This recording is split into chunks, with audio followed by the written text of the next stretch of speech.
honor and pleasure it is to be here with you. And thank you for Ghazala for that wonderful presentation, taking us back down memory lane for everyone in here. There's no doubt all kinds of things were going through their minds. And thank you, Amir, for your leadership as the president and your bravery as a journalist, like the many brave heroes in this room as journalists. Also, Kamal, thank you for your leadership and allowing us to have an amazing experience today, as well as your former leadership here at the East West Center chapter. We really appreciate your work. And Saima, wonderful that you traveled all this way, not just to Hawaii. So I see you traveling all the way to Hawaii. You come from afar just to be here. How awesome, APLP board leader. And of course, our most senior leaders who are here, who are our mentors. And if you remember in Hawaii, those of you who were there, we have this word called kupuna. Kupuna are our elders. You remember that? Kupuna are our elders. So you are our kupuna, that we get wisdom and aloha from, that knowledge, or ike we call it in Hawaiian. So 1963, amazing.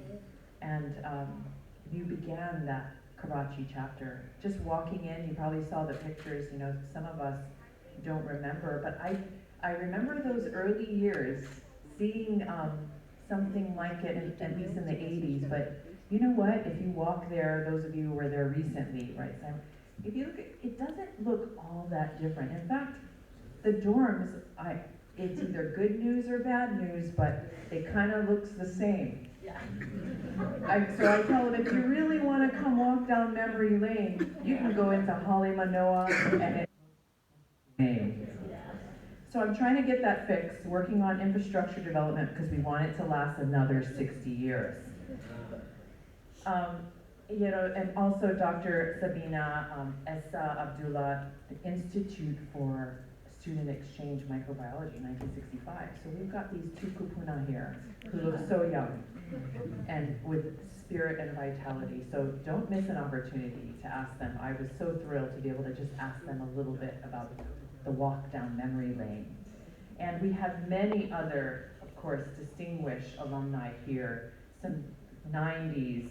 So let's just see a set of hands, okay. The 1960s. Two, yeah! Okay. Anybody from the 70s in here? Okay, no 70s, how about 80s? No 80s, so we cut a couple decades. Now let's go to 90s. Oh yes, this corner right here. Okay, 2000s. That's about 2000s. Okay, anything beyond 2010? Oh yeah, that's the rest. That's the rest. And as you said, mostly journalists in here.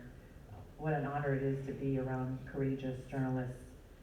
And speaking of that, we put out our 2023 annual report. That is along the pillars that Kamal just mentioned.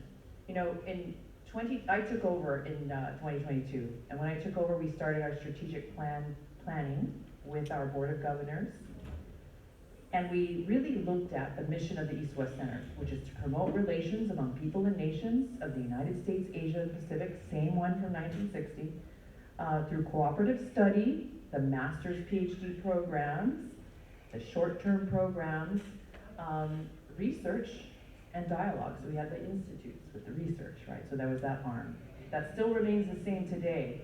But then we looked at, what do we want for the future? We want East West Center to relive the golden years, and we call our kupuna the golden years. There was something about that, where we had full scholarships, you were able to, people knew the East West Center. We're trying to get there again.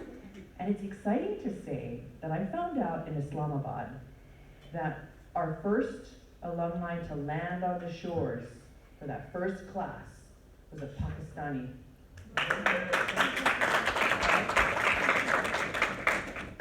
And I learned that in Islamabad, so I'm excited to share. I'm going to go back to the board. Did you know?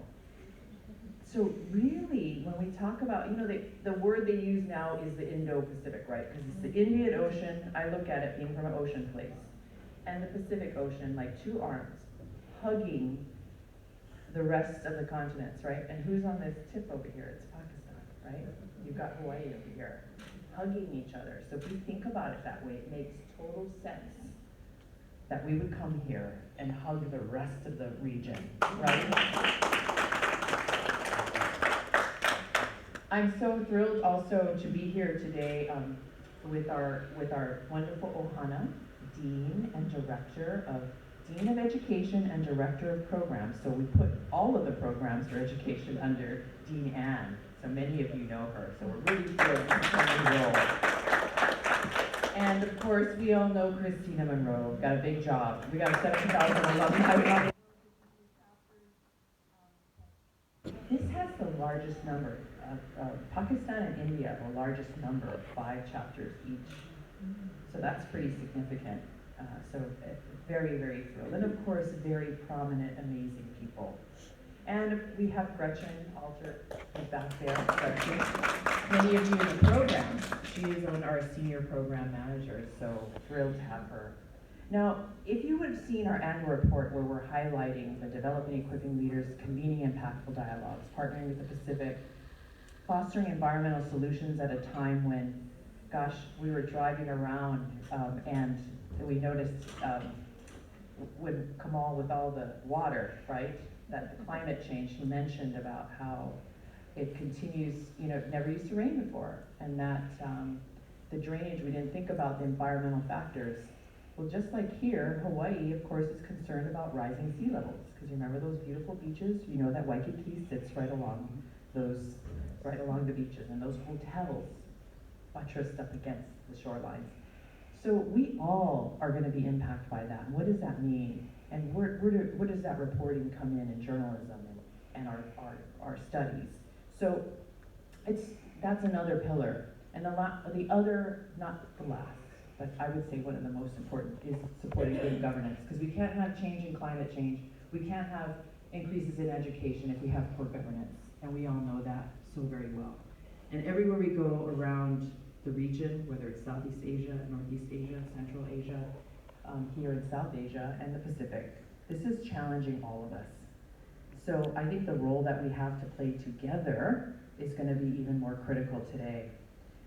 So in the annual report, if you check it out online, we might have a few copies for the board leaders here, but we have none other than Nasim Haider, the senior broadcast journalist in our annual report. He's sitting right there. And when I got to meet with the ambassador, U.S. ambassador, of course I had to show him on that page where you were, and really thrilled, because we only highlighted 5 students out of the 70,000 alumni. And or participants. So to have Nasim in there was certainly highlighting the role that journalism plays. So yes. I also want to acknowledge in here we have the Global Neighborhood for Media Innovation, and Hussein Raza and the team who are here, which is one of the reasons why we were brought here.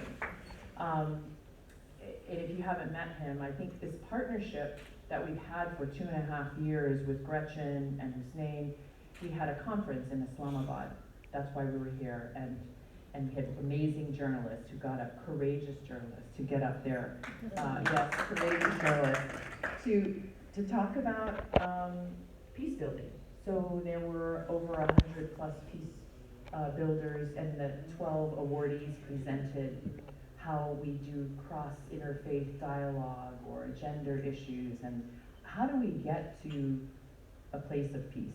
So I've heard a lot of people talk about tolerance and peace, but this is the actionable, rather than, first we talk, we acknowledge, we recognize the problem, and then next is we have programs, and then what are the actions and steps to get there. And I think that's the beauty of this past week. It was really powerful just to see, and how brilliant the young minds are. And that's why I think it's important that we stay connected intergenerationally, and we listen to the voices of our kupuna, because you have so much to share. You broke ground. I mean, you think about how many women in 1960 went and got their PhD from Asia, anywhere in Asia, or the United States. That much. So these are the trailblazers who pave the way to say, South Asia is on the map in the world. Meet me in Pakistan, meet me, the rest of the world, because I want to tell you about how extraordinary the talent is. And it really, really, really, truly is. I also want to mention that Gulshan and also from the U.S. Embassy of Islamabad. So is it okay that I point you out that you're here? Thank you for being here. But she's actually wife of her husband's alumni, Usman, here in the back. So thanks for joining us as well. But I know I will stop talking here, but I know we want to mix and talk and ask each other questions. That's the exciting part. But we're a small, intimate group. We have a really large group as well, but I think this is kind of nice because we really can talk story. Remember that term in Hawaii? We're going to talk story. Remember the pigeon? It's still alive and well. So to talk story, but I do want to leave you with a thought. I mentioned it in Islamabad about how I really see you all and these programs and East-West Center as the theme of the starfish. Because if you cut off a head of a spider, like this authoritarian kind of model of education, it dies. But if you cut off the leg of a starfish, it grows into another one, and then another one, and then another one. And that's how I see all of you in here. You have left the East-West Center, and you have grown another idea, another program, helped another person, helped to make this world better. And it isn't easy, it wasn't easy, I know it. What you did is extraordinary, what you continue to do. I'm just so thrilled that East-West Center can still continue to help and partner with you so that we can make it better for those young people that we met today. And some of you in here are still young. Yeah, I saw someone pop up, Usman pop up in the back. So, thank you again, and until we meet again, and we will stay connected in our ohana, and that's who we are. We are the East-West Center ohana, so mahalo nui loa, and thank you so much. Thank you.